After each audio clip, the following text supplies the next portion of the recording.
Happy Halloween. I know it's late today and it's Halloween, so we can try to get through this rather quickly. I have a couple of items for all of you at the top. Secretary Kerry will travel to Paris, Beijing, and Muscat from November 4th through the 12th. He will travel to Paris, France on November 4th through the 6th to meet with French Foreign Minister Fabius. On November 7th through the 8th, he will lead the Department of State's delegation to the APEC ministerial meeting. While in Beijing, Secretary Kerry will participate in a broad range of multilateral and bilateral meetings with officials from APEC member countries in advance of President Obama's visit to Beijing for the APEC Economic Leaders Meeting. APEC is the premier forum for facilitating economic growth, cooperation, trade, and investment in the Asia-Pacific region. Promoting trade and investment in the Asia-Pacific region remains a key component of the U.S. rebalance policy. On November 9th and 10th, Secretary Kerry will travel to Muscat, Oman, to participate in a trilateral meeting with Iranian Foreign Minister Zarif and EU High Representative Catherine Ashton as part of the EU-coordinated P5+1 nuclear negotiations with Iran.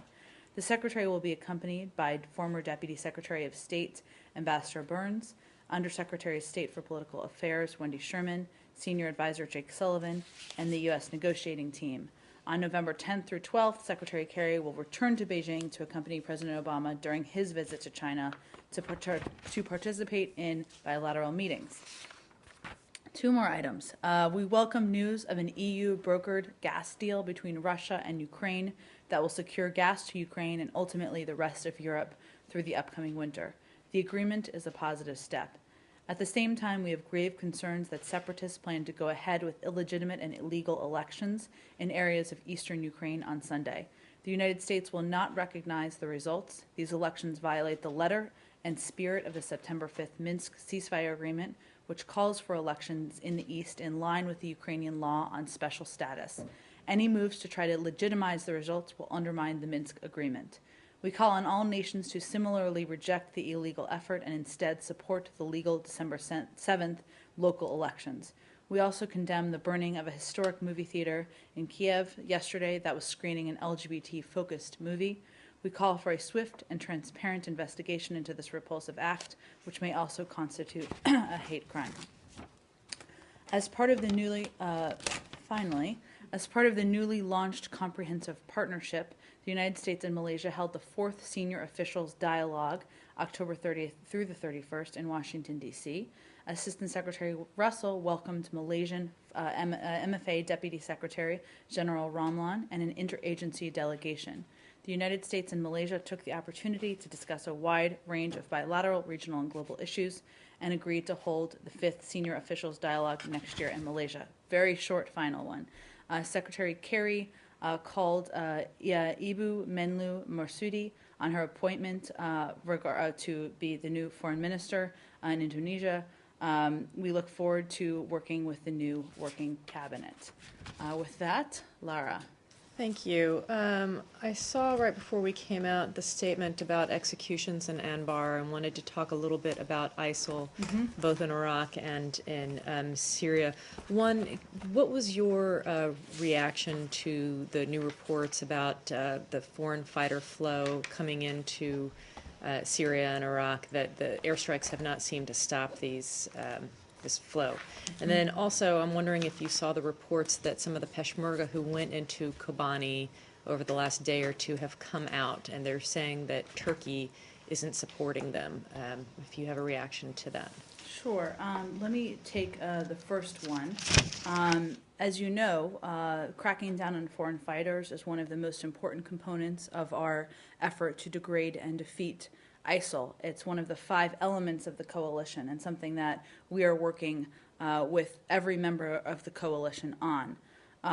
Over the past year, the Department of State has led interagency delegations to Western Europe, the Balkans, North Africa, and the Gulf to press for greater cooperation on both bilaterally and regionally on information sharing, border security, law enforcement, capacity building, and countering violent extremism. This engagement has directly resulted in steps such as stronger counterterrorism laws and arrests through the Balkans region, increased security cooperation in North Africa, terrorist financing reforms in the Gulf, and closer cooperations with Western European counterparts. But we know that this is a long-term effort. Obviously, there are new laws and new steps that have put in place, but it's going to continue to take some time. It's positive that a number of countries in the region have taken steps to put new laws on the books, to take additional steps at their borders, and we're going to continue to work with them because we feel this is such a strong and important priority. Do you have any explanation for why it's starting to ramp up again now? There is some linkage to the airstrikes. The point being that the airstrikes hadn't stopped this. I'm wondering if the airstrikes may have actually been kind of a rallying cry for more to go, if there's any analysis on that. I don't think that's our analysis, and I don't think, as far as I read the story, that's what the story said, but that's not our analysis. Obviously, what I was getting at here is that there has been additional steps and additional actions by countries in the region to do more to crack down on foreign fighters, and we know that there has been a history where that has not been the case. That's a positive step. Does that mean it's resolved? Obviously, it's not resolved, but we don't have a new assessment of the numbers. I expect that's something we may have soon. Just to follow up on Laura's question on the foreign fighters. I mean, the majority of these fighters come through Turkey. Why do you think the Turks are not really cracking down on foreign fighters? They have always, this is not something that has happened overnight. This is something chronic. It's been going on for 3.5 years. Well, Saeed, I'm not sure there's evidence or factual evidence to back that specifically up. I will say that this is one of the topics of discussion that the Secretary has had with his Turkish counterparts, that General Allen and Ambassador McGurk has discussed with them. Turkey has taken additional steps to crack down on foreign fighters. They have made a number of arrests over the course of the last several months. Is there more that needs to be done? Absolutely, there's more that needs to be done, and that's part of the discussion that we'll continue to have. Do you think that Turkey has been looking the other way while these foreign fighters are going in? I think the fact that they have taken additional steps recently is evidence that they're beginning to do more. Like what? What are these steps? They've put laws on the books, they've made some arrests, they've done more on their borders. But the border remains quite porous, in fact, and in fact, a lot of people slip through that border. I just said there are additional steps they've taken. I pointed you to those, and obviously there's more that needs to be done. Do you believe that Turkey has its own agenda in this scheme, in this big We scheme, continue to believe things, that Turkey is not just a NATO ally, but they're an important partner in this coalition. They've taken a range of steps. We'll continue to discuss with them what more they can do. Can you speak to my Question What was your about second question Kobani. again? It was about the Peshmerga fighters who went into Kobani and who have come out. They're saying that Turkey isn't supporting them. Well, I know that there have been ongoing discussions on the ground between that involve Turkey, of course, about moving the Peshmerga through. I remind you that Turkey is the country that said that they would be comfortable with having them come through, and they've actively talked about facilitating that. As I think our last assessment of this, sorry, let me just pull this up one moment. Do you have any understanding of what's your understanding of why the Peshmerga have come back out? I don't have an independent analysis for you. I think we've seen that there has been some progress over the past couple of days in terms of who's traveling in and out. I would point you to them for more specifics on that. Do we have any more on this topic? Go ahead. The French president has said today that he supports the conditions that the Turkish president Erdogan puts to join the coalition. How do you view this statement? Can you give a little more context for what he means specifically by that? We know that the Turkish president asked for the creation of a buffer zone. And did the French president say specifically that he wants a buffer zone? He said that he supports and he the said conditions. that in the past too. I'm not sure that's new. No, he said it today with the. Sure, the I know, but I'm just getting that the fact that France has said that they would support that in the past. Our position hasn't changed on that. Turkey and France are important partners in the coalition. We continue to discuss with them, as we do with all of our partners, what ideas they may have about how to address the threat of ISIL. That's an ongoing discussion. But you disagree with both of them? I think you're familiar with our position. But the conditions also that Turkey put down calls also for the removal of Assad and actually targeting Syrian forces and and air assets or air defense assets and so on. So it's a whole, it's a package deal. It's not just one thing. Well, Said, I think I'd point to the fact that Turkey has already made a range of contributions in all of the lines of effort. The United States and Turkey have a shared interest in defeating ISIL, seeing a political transition in Syria, and bringing stability to Iraq. Turkey also plays an important role in supporting international peace in many parts of the world. We're working with them on all those objectives. Obviously, we don't agree on every component, but they remain an important partner, and we have the same, many of the same objectives we want to achieve. Go ahead in the back. Yes, please. Regarding the foreign fighters in ISIL, from your answer, it's not clear enough that are you agreeing or not agreeing with what was mentioned today in the Washington Post that their number is increasing or not? I mean, this is like a reality or it's just news story? Well, I don't have an assessment from the United States government on the numbers. We've given numbers in the past that obviously comes out of other agencies. What I was pointing to is the fact that there are a range of steps that we have worked on diplomatically with a number of these countries on cracking down on foreign fighters, whether it's putting new laws on the books, whether it's doing more to crack down on borders.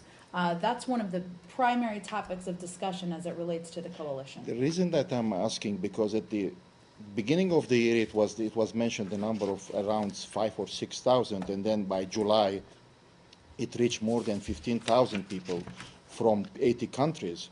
And when you say additional steps were taken by countries who are really concerned about, or they are concerned about the foreign fighters, do you have any assessment of these additional steps block some people from entering there, or it's just like additional steps on the paper? Well, one, I'd say first on your first part, we have talked before in the past publicly about our assessment that ISIL can muster between 20,000 and 31,500 fighters across Iraq and Syria. That's based on a review of all intelligence reports from May to August, and we saw an increase over the previous assessment, which is consistent with what we've been saying, which is that they grew in strength and numbers over the course of the early period of this year. We've seen specific impacts in countries. We're working on an Iraq first strategy, which is something we've consistently talked about. We've seen the Iraqi security forces strengthen in some areas. We've seen efforts to try to take back some parts of territories, but this is going to be a long process, so I just don't have a new assessment for you. The other thing, which is like always when this story or this issue is raised, is based on the one of the front line or the lines that you are fighting, which is propaganda war, or what we can say, deviating people from being misled by the ISIL message. Do you still believe there is a link between these two things? I mean, that the war of let's say the war of ideas has to be done in order to stop these people from going there? That absolutely. The question of what is attracting individuals to join ISIL, to travel across borders, is one that is key to us addressing the threat, and that's why we've spent time and energy in of high-level State Department officials, including Undersecretary Stengel, to try to coordinate efforts to combat that. I'm not trying to make the assessment of what you are doing of war of ideas, but generally people are linking between the increasing of the number and the administration, or generally the coalition failure in doing this war, I mean, properly or efficiently. Do you agree with that assessment? I would not. I think that there's a recognition that more needs to be done to take on ISIL messaging, and that they have been effective in using online tools to recruit and to provide often misleading information out there. This is something, it's not that the United States is the will not be the sole owner of this. We will work with many countries in the region who have more impactful voices in the region to do that. Do you think that, oh, sorry. Yeah. Can I go to Anbar? Sure. Your statement about Yes. Anbar really Yes. quickly. I mean, I'm just reading over, as you know, this came out right before we Yes. came here. And it just reminds me so much of what we saw in Iraq in 2006. And you know, as the propaganda and the message of ISIL is kind of a you're either with us or you're against us type of thing. And so I wonder if that's what was the circumstances for these executions of these Sunni militia tribesmen. I'm wondering if there's anything more that the U.S. can do or plans to do to get the Sunni tribesmen to continue standing against ISIL and Anbar, which, as you know, where the Sahwa beginning of the Awakening Council was and such a turning point of that war. Well, I think one, as Secretary Hagel and Chairman Dempsey spoke a little bit to this yesterday, but we know that the Sunni tribes are going to have to be and will be a key part of any effort to defeat ISIL. And it's also in their interest for the security of their provinces as well. It's about, sure, what we're doing, and Ambassador McGurk and General Allen have made efforts to meet with Iraqi leaders and certainly leaders of the Sunni tribes when they've been on the ground to engage them in this effort. But it's also about what the Prime Minister is doing and how Prime Minister Abadi is engaging with officials. Just earlier this week, he met with a number of tribal leaders in Anbar to try to engage them in this effort to take on ISIL. I think we felt from the beginning that unity and work across all of the parties in Iraq is the only way that they will be successful. So yes, you're right, there are, if you look back, although they're entirely different scenarios, but certainly we can look back and know that the Sunni tribes will play a key part in the success here. That's why we're working with the Prime Minister on this National Guard plan, which is beginning to be implemented. It's going to take some time, and certainly we recognize that. How much time do you think it'll take, and do you think those tribesmen are getting paid yet? Because that's what a lot of that will come down to, is whether they're getting paid. I don't have an assessment of the time it will take. It's probably more appropriate at DOD. I can check with them and see if they have any assessment of that. I know that we've started the implementation process of it. The Iraqis have. But looking at the urgency of the situation, I mean, it all comes down to payments, because that's what happened when Maliki stopped paying them after U.S. departure. Basically, they went back. I'm familiar with the they don't. history and Right. obviously incorporating them into the overarching work of the Iraqi security forces and ensuring they have the resources they need is certainly part of the factors. And this, I'm sorry, one question on the National Guard is: will this National Guard include only Sunni tribes, or will it include others, like perhaps incorporating the Shia militias? It will include. It's about them all working together. Saeed, go ahead, What's Leslie. your assessment of the situation? I mean, we know over the last few weeks you've been raising concerns about Anbar. I mean, is your assessment that this situation is grave now?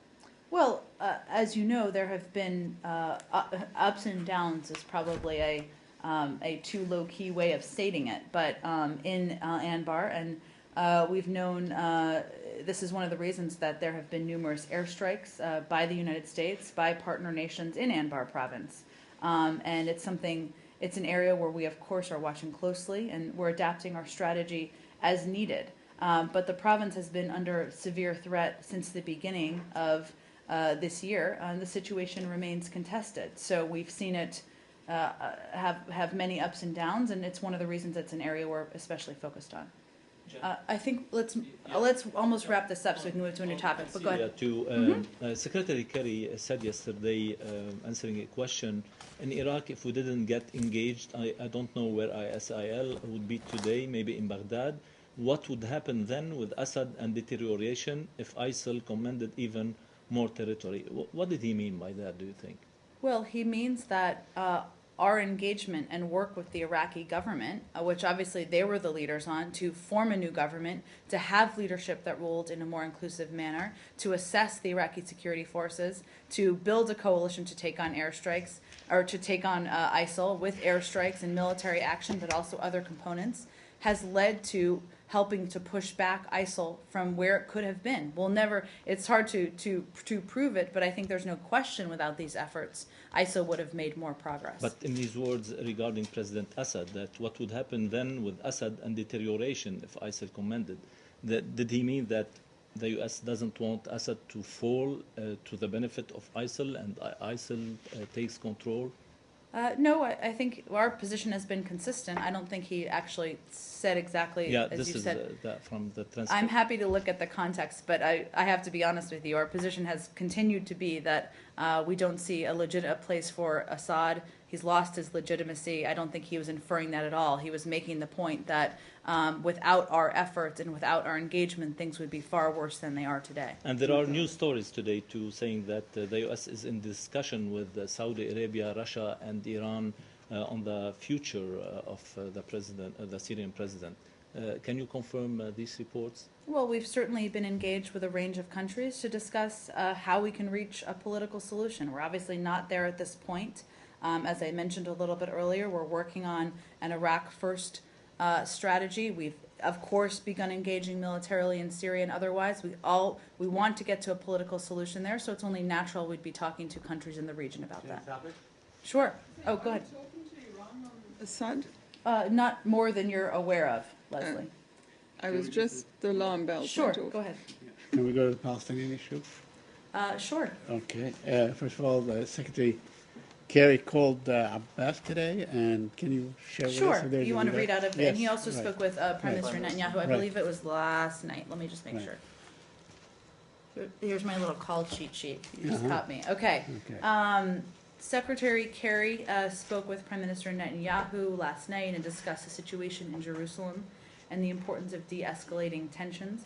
The Secretary emphasized the importance of refraining from provocative actions and rhetoric and preserving the historic status quo on the Haram al-Sharif Temple Mount. He also spoke with President Abbas this morning. He expressed his serious concern about the escalating tensions in Jerusalem. He stressed the importance of both sides taking steps to calm the situation, refrain from actions and rhetoric that could inflame the situation, and work cooperatively to lower tensions and discourage violence. Are you doing anything else to lower tensions? I mean, other than just talking to the leaders? Well, certainly talking to the leaders, and given Secretary Kerry's strong relationship with them, we feel is an important component of what we're doing. Obviously, on the ground, we're continuing to encourage that directly with many counterparts in the Israeli government and with the Palestinians as well. And let me ask you, a Kuwaiti newspaper is saying that a high-level Palestinian delegation will be here on Monday. Can you tell us anything Sure. about that? Secretary Kerry will meet with Saeb Erekat on Monday, November 3rd. They plan to discuss the way forward for the Middle East, the situation in Gaza, and lowering tensions in Jerusalem. Okay. Any And, Israeli finally, delegation? next I don't week? have additional details on the delegation. I'd certainly ask the Palestinians that. I wanted to ask you, I know it is not something... Is it still on Israel? Yeah. I just want to, on the status of Jerusalem is going to be before the Supreme Court on Monday. I know this is just beginning. I wonder if you had a chance to look at this issue and have anything else to add? Well, this is an ongoing legal proceeding, as you know, so I'm not going Right. to have additional comment.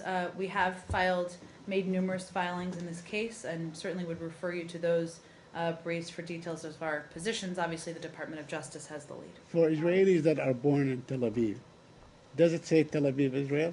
I would point you to the Department of Justice. Or does it for more say Israel? No, on the passport. I This is would a- point this you to is the Department a of State Justice for Department details issue, on the isn't it? case. Go ahead. Just back to the phone call with Prime Minister Netanyahu. Could you say whether the issue of these comments, these unnamed U.S. officials with the chicken bleep comments, that whether that came up and whether Secretary Kerry expressed any disappointment with them or that they don't reflect? Let me check with him. I didn't have a chance to ask him that question this Okay, because morning. there were some reports that, in fact, yeah, he raised it and that Kerry kind of apologized for that. I wouldn't be surprised if Kerry reiterated what he said many times publicly, which is that these don't represent his views or the president's views.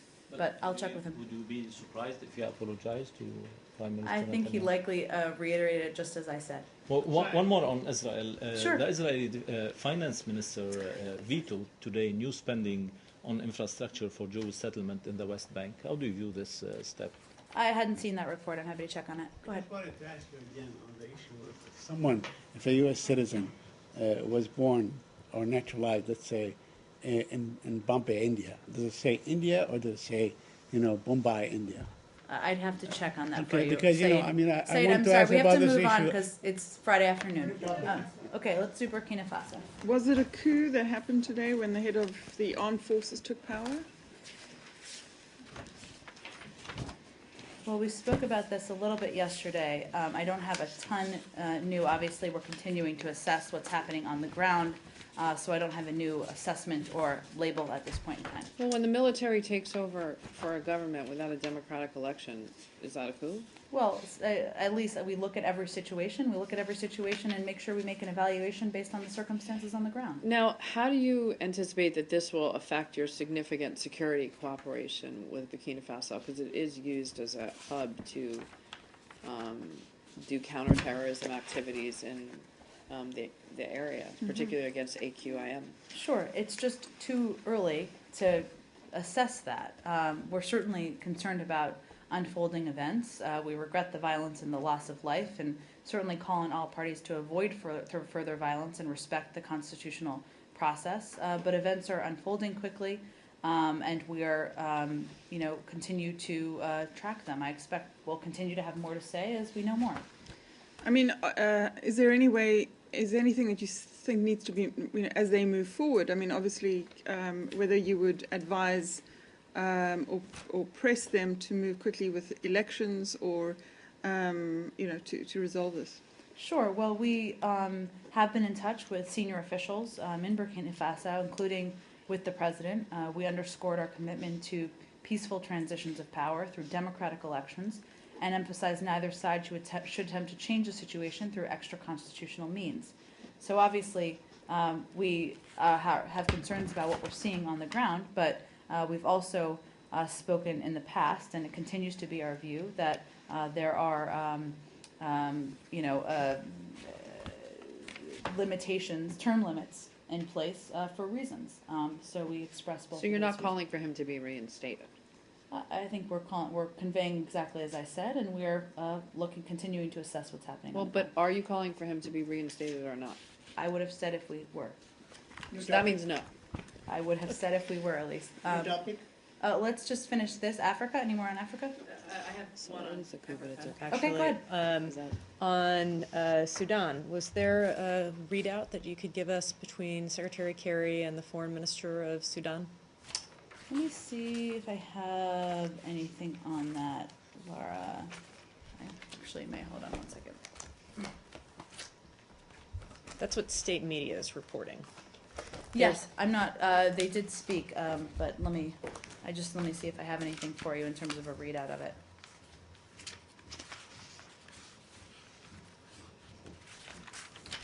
Why don't we venture to get that to you after the briefing? Okay, thank Okay. you. Go ahead, Elliot. Yes, on China, Sure. and related to Secretary Kerry's trip. Sorry, I don't know if you already spoke to this. I apologize if you did. But No, no. earlier in the week, Chinese Foreign Minister Wang Yi said that there would be an anti-corruption treaty or deal signed at the APEC meeting. I was wondering if you guys have received any details from the Chinese side about that accord, what would be in it, and what would be expected of the U.S. side. I think he's likely referring to something that might happen at the leaders' meeting, so I would Sure, yeah. refer you to the White House for specifics on that. So I you don't guys have any haven't heard details. anything from them about- Obviously, we're discussing with the White House and with the Chinese every component of the program, the agenda, and the deliverables, but I don't have anything to preview for you. Okay. Go ahead. Mr. Robert Menendez, the chairman of the Senate Foreign Relations Committee, sent a letter to Vice President Biden and to the Secretary of State Kerry, asking them to stop the planned and violation by Turkey against Cyprus.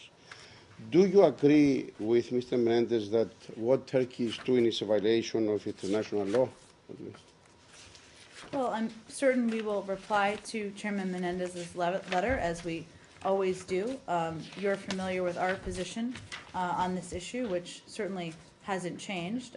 We continue to recognize Yes. the Republic of Cyprus's right to develop its resources in its exclusive economic zones. We continue to support strongly the negotiation process conducted under UN good offices to reunify the island into a bizonal, bicommunal federation. But I don't have anything new. Okay, to can I preview for you. have a follow-up? Sure. In August, Secretary Kerry asked China to freeze all provocation acts in South China Sea. What China did was what Turkey is doing today in Cyprus. He said, and I quote, "We need to work together to manage tension in the South China Sea." You know the statement that by Mr. Kerry. Why the State Department does not respond in the same way to the Turkish provocation in Cyprus? Because What is the every difference? region and every conflict in every country is different. So I'm not going to have the same talking point for different countries or regions. Sure. India. Just quickly, I have two questions, please. Okay. One, it's been now 1 month since Prime Minister Modi was in Washington and at the State Department, of course. He made 2 points when he was here. One in New York when he said that every American will get Indian visa on arrival in India. Any comments on that if U.S. is going to follow what he said? Because that means he was talking about people-to-people relations, opening the visa, Indian visa for the U.S. Citizens. Well, as you know, Goyal, we're big believers in people-to-people programs, and we've been working with India on certainly increasing visas, but I don't have anything new to preview for you. And second, when he was in Washington, before he left Washington, he spoke with the 500 Fortune companies at the U.S.-India Business Council, where he said that India will open for these American companies invest in India and also make in India. So what he said that he wants to work with the U.S. companies to have India's doors will be open. So anything about that if any request has come from the U.S. companies to invest in India, or like in the past there were some problems about... Well, Goyal, I'll just tell you it's an ongoing discussion. We think India is a great market and one that we certainly believe there are opportunities for U.S. businesses. And finally, one more quickly. I think we have to move on just because we don't have unlimited time. Go ahead. Jen, on the internal State Department memo about bringing non-U.S. citizens to the U.S. for Ebola treatment, our congressional sources have pushed back on your suggestion that the author of the Ebola memo was some mid-level official. Do you wish to clarify? I don't. Okay. One more on this. Our sources also insist that the memo was also sent to DHS to begin the interagency decision-making process. So folks on the Hill are saying your comment that it never went anywhere isn't true. What's your response? I think the fact is it wasn't, as I said the other day, it wasn't, didn't go through any of the typical process, internal process to senior decision makers. It wasn't sent through any official interagency process. I can't assess whether it was sent over an email or not. I don't have any more information for you on that. But the bottom line is it's irrelevant, as are their complaints, because this is not a policy we're considering. It's not one that we're applying. It's not one that we support. So it's not a memo that is relevant at this point. Reports that the Houthis have taken over Sana'a and have given President Hadi 10 days to form a government. I'd have to check with our team. I hadn't seen that report before I came out here. But why don't we get something around? Okay, and then just a very fast follow-up. Yeah, I'm happy to take it. We'll take it and do a TQ. Thanks. And just very quickly, there's also, and you may be aware of this, some work between Egypt, Saudi Arabia, and the UAE to create kind of a regional quick response force or a regional force to respond to militant threats across the Mideast. Wondering if this is something that you all are aware of, and how realistic it is to create something like this. Sure. I think my